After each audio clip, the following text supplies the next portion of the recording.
Everybody say hi to Jay Baruchel. Good to see you. How are you? I'm well, thank you. How are you? I'm very well. Chillin'. Chilling. Good scary movies, good disaster movies have to be a morality play in some way. Agreed. That's where you learn how you really would be. Or something, yeah. And this is the end. How close is it to you? I'd like to think I'm not as much of a worrywart and sad sack as I come off in the movie, but probably am just as much of a worrywart and sad sack as I come off in the movie. Were people exaggerated versions of themselves, or was it all written to be comedy? No, it was like we just sort of figured out what's lamest about each of us and exacerbated it to a comic extent, more or less. How did it come to be? It's a perfect cast for this kind of thing. It's crazy, yeah. No, it all started in like '06.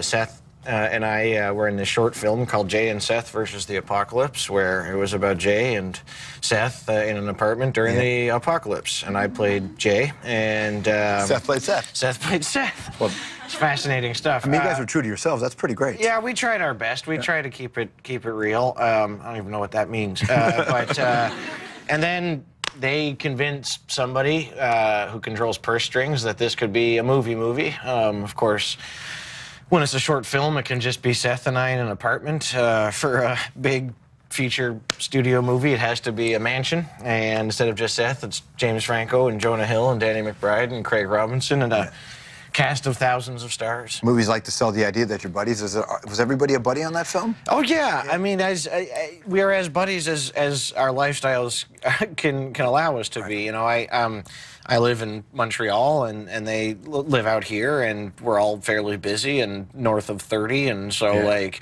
but yeah, no, I at this point I'd say like I've known Seth since we were both 18, so, and I'm 31 now, so I'm terrible at math, but that feels like a while. Long enough. Yeah, long enough. Yeah, long enough for sure. And so at this point, the only word I could use to describe it is familial. You know, it's family, it's blood. Let's go back early for a second. Watch this. All right. Of a young Jay. Oh no.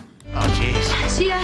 Wait a minute. You are going to babysit Tracy tomorrow night, okay? Oh no. What about Alex? I mean, he's older than me and much more responsible. Well, for one thing, Alex is doing very well in his courses. Alex is doing really well. Yeah. That's a show that's never appeared in this country, I don't think. That was in 1996? Yeah, about that, yeah. My hometown. My hometown, yeah. Did you know what it is you wanted to do at the time? Oh, yeah. No, even before I started acting at 12, I had known that all I wanted to do, and it's kind of cool, this passion has remained consistent my whole life. All I've ever wanted to, all I want to do is to write and direct horror movies and action movies. And so, like, my way into acting was a means of getting to be on set, you know? Like, I have a great respect for acting. What took you to your first movie? Mom and Dad. I think the first, they claim that they brought me as a baby to see E.T. Of course, I can't vouch for that, but the first movie I remember going to see was Star Trek IV with my parents, the one where they go back in time to San Francisco to kidnap the humpback whale. Yeah. Really big movie. Yeah. Like, classic story, isn't it? Yes. It's up there for me. So then imagine that kid who wanted to act his whole life or be a part of it gets on a set, and you got Clint Eastwood as a director and Morgan Freeman's over there. Yeah. What was that? Scary, in a word. Scary is the definitely scary. It was, well, still to this day, Clint Eastwood is the only guy I've worked for, one person I've worked for that, were my granddad still alive, he would have been impressed by. You know, like, I'm very proud of my career, but my granddad had no idea who Ben Stiller or David Cronenberg or Judd Apatow or somebody was, but Clint Eastwood is Clint Eastwood, right, man. Totally. So, like, But he's not a nurturing director in that sense, a typical sense, is he? Well, he sneaks it on you. The first day was quite a learning curve for me because I was, you know, I couldn't help but feel the ghost of my grandfather watching me, and I looked over, I was like, oh, there's Clint Eastwood and there's Morgan Freeman. I was like, oh, it's like a good movie, you know, like I can't blow it. I really can't blow it, and you know, after every take, I would ask him, I say, was that all right, sir? And he'd go, yeah, it was fine. Yeah, it was fine. I thought, oh, God, he's going to fire me. He's going to fire me. I just imagined a flurry of cell phone calls to my agent about, like, you have anybody else skinny and who can play disabled? And then I guess Morgan Freeman saw me kind of freaking out, and he leaned over to me and he said, you know, if he doesn't say anything, it means he likes it. And I was like, oh, good. Good, because he's been saying nothing all day. And but it was this wonderful kind of epiphany for me because, like, you know, as an actor, as anyone creative, you have a tendency to want to do better and to want to tweak. And, oh, I could do better. Wait, one more. Just give me one more. I could be better at it. And you never get better. Like, there is that one more is infinite. And it would force this epiphany on me where I realized it doesn't matter how I feel about it. He's the director. He hired me. He's making the movie. If he thinks I've served, you know, my purpose, if I've done what I have to do, and he's content with it, what difference does it make? And is that feeling, though, is that compartmentalized to just you on set? But is that like, are you like that in life, this idea of trying to, you know, oh, let me do it again. I'm not there yet.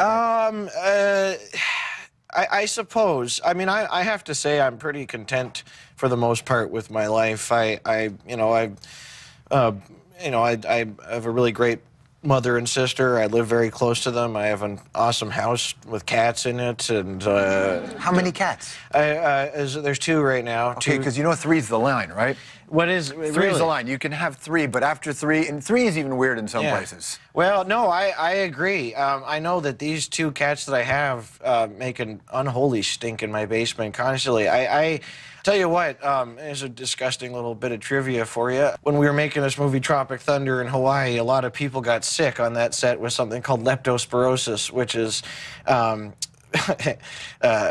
massive poo inhalation or in your eyes or something from the mud. There's a lot of, every animal in God's creation was pooing into this mud, and we were working in it, and a great deal of people got really, really sick. This is a fascinating story, guys. I'm so glad you showed up.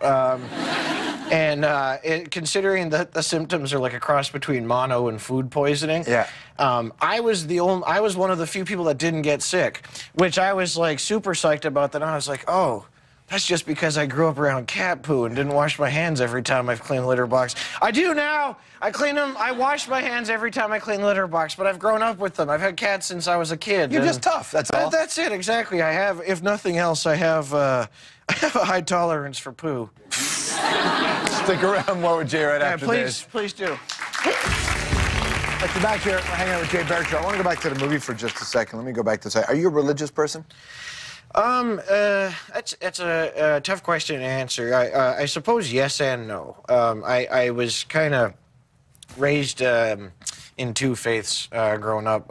Mom's Catholic and my dad was Jewish, and we were sort of, you know, Mom read the Bible to me when I was a little kid, like 2 or 3 or something. But even back then, she sort of read it to me with this sort of caveat of, remember, God didn't write this, men wrote this, you know, and that's fair enough. I'll give the ultimate cop-out answer. I'm probably agnostic. I think certainty is arrogance, and boy, if there is a heaven, I'll feel like a schmuck if I was an atheist and I show up there. So, hey, can I change my opinion now? Yeah. Is it cool that can I just come in anyway, guys? Or? Although based on the traditional definition of the Bible, if there's a heaven, I don't think agnostics are getting it either. No, probably not. But I think I have a better shot. To be hokey for a second, I'd be lying if I said that I hadn't seen some things in my life which led me to believe that there was a kind of connectedness to things. Whatever that is, whatever's behind that,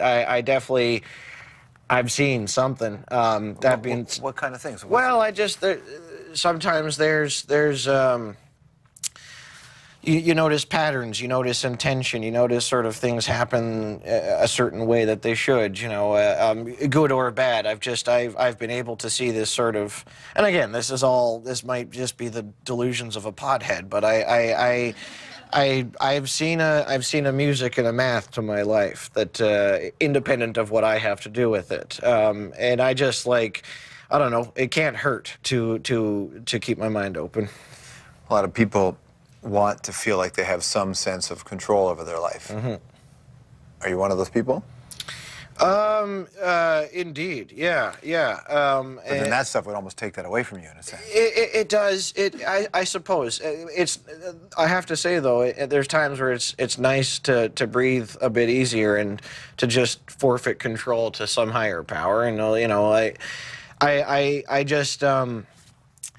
I think I'll find control in the places where it allows itself to be found. You know, what I can control is the food I eat, what I do with my free time, and hopefully, you know, what I do with, you know, what I do for a living, for the most part anyway. But because there's so much other stuff you can't control, and there lies madness to get upset about all of it. So I guess yes and no. That's so good to see you, man. Likewise, buddy. Congratulations on everything. Thank you. Jay Baruchel, everybody. We'll be right back.